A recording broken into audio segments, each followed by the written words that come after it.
Rescue करने जा रहे थे। अच्छा। सिविल बंदों को। हाँ। उसके बाद एक साथ पानी आया। अच्छा। उसके साथ हम बह के चले आए। अच्छा। सब जा रहे थे बचाने लोगों को।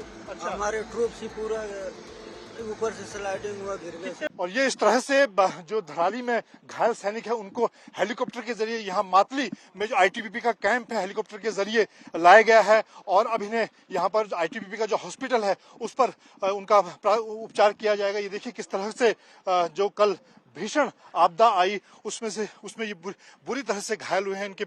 आप देखिए वहां पर प्राथमिक उपचार दिया गया है लेकिन उसके बावजूद देखी जा सकती है चोट पैरों में लगी हुई है आपदा के बाद और पूरी तरह से चाहे चेहरा हो हाथ है घायल। इसी तरह से ये जवान ये 14 राजीव के जवान हैं जो सबसे फर्स्ट रिस्पॉन्डर थे कल जब ये प्राकृतिक आपदा आई और उसके बाद इन्होंने मोर्चा संभाला। और अभी भी क्योंकि 24 घंटे के बाद अगर हम बात करें धराली की तो वहां पर जो पहुंचने की बात है भटवाड़ी के आगे बिल्कुल सड़क टूट गई है और ऐसे में हेलीकॉप्टर के जरिए इन जवानों को यहाँ आईटीबीपी के कैंप में लाया जा रहा है और यहाँ हॉस्पिटल में इनका आगे का इलाज किया जा रहा है। तो इस वक्त यहाँ पर चाहे एसडीआरएफ के जवान हो आईटीबीपी के जवान हो युद्ध स्तर पर जो खासतौर से अभी पहली प्राथमिकता उन लोगों को बचाने की है जो घायल हैं। एम्बुलेंस यहाँ पर मौजूद है और सीधे इस एम्बुलेंस के जरिए यहीं पर इस जो मातली कैंप है यहाँ पर हॉस्पिटल है जहाँ पर इनका इलाज किया जाएगा। और अब लगभग 24 घंटे के बाद जब मौसम ने आज मौसम साफ हुआ उसके बाद जो राहत और बचाव का काम है उसमें तेजी आई है और ये देखिए लगातार यहाँ पर जो आईटीबीपी के जवान है वो मुस्तैद हैं। चाहे एम्बुलेंस की बात हो चाहे स्ट्रेचर की तैयारी हो सारी तैयारी रखी गई है और सीधे इनको अब हॉस्पिटल ले जाया जाएगा। कितनी देर बाद निकले वहाँ से? जी हम तो पहले ही निकल आए थे। अच्छा। ज्यादा देर थोड़ी देर गंगा में बहे थे। कैसे हुई घटना? कितने बजे कैसा हुआ? हम रेस्क्यू करने जा रहे थे। अच्छा। सिविल बंदों को। हाँ। उसके बाद एक साथ पानी आया। अच्छा। उसके साथ हम बह के चले आए। अच्छा। अभी आपके लोग वहाँ पर काम को लगे हुए हैं? अभी लगे हुए हैं बंदे बहुत लोग बंदे लगे हुए हैं यहाँ पे। तो जब ये फ्लड आए कितने लोग रहे होंगे?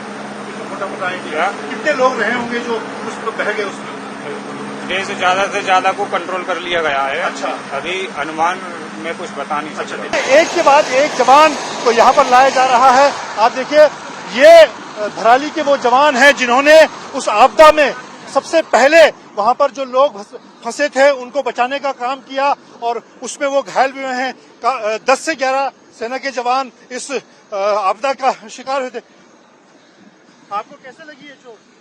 सब जा रहे थे बचाने लोगों को। अच्छा। हमारे ट्रूप्स ही पूरा ऊपर से स्लाइडिंग हुआ गिर गए। कितने लोग थे जब आपदा आप लोग कितने थे वहाँ पर?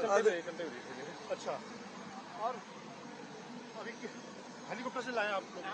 अग्निवीर सोनू सिंह। ये अग्निवीर सोनू सिंह हैं और देखिए इस वक्त जब अग्निवीर की देश में चर्चा हो रही है ये वो अग्निवीर हैं जिन्होंने इस आपदा में लोगों को न सिर्फ बचाने का काम किया खुद भी ये घायल हुए। क्या नाम? गोपाल। कैसे घायल हुए आप?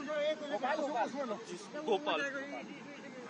जी सर वो बह के घायल हुए सर। और कितने लोगों को बचाया आप लोगों ने उस दौरान? बचाया सर 15-20 लोगों। अच्छा।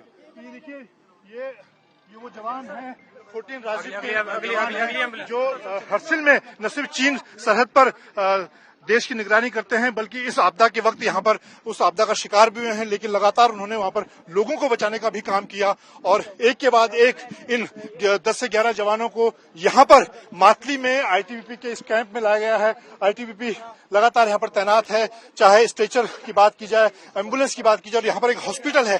स्थिति को आप देखें तो ये क्योंकि आपदा के वक्त जिस तरह से आपदा हुई उसके बाद हाथों में पैरों में चेहरे पे इनकी चोट साफ तौर पर देखी जा सकती है। तो ये 3 जवान इस वक्त इस एम्बुलेंस में यहाँ पर आईटीबीपी के इस हॉस्पिटल में इनको प्राथमिक उपचार दिया जाएगा और लगातार अब जब मौसम खुला है उसके बाद यहाँ पर राहत और जो बचाव का काम है वो युद्ध स्तर पर चल रहा है। एसडीआरएफ के लोग खासतौर से आईटीबीपी की बड़ी भूमिका है न सिर्फ धराली में बल्कि यहाँ मातली में आईटीबीपी के जवान उनके अधिकारी बड़ी संख्या में यहाँ पर तैनात हैं और उन घायल जवानों को पहली प्राथमिकता है कि उनको तुरंत उपचार दिया जाए जिससे उनकी जो जान है वो बचाई जा सके। कैमरामैन अनिल जायसवाल के साथ मंजित नेगी, मातली, आज तक।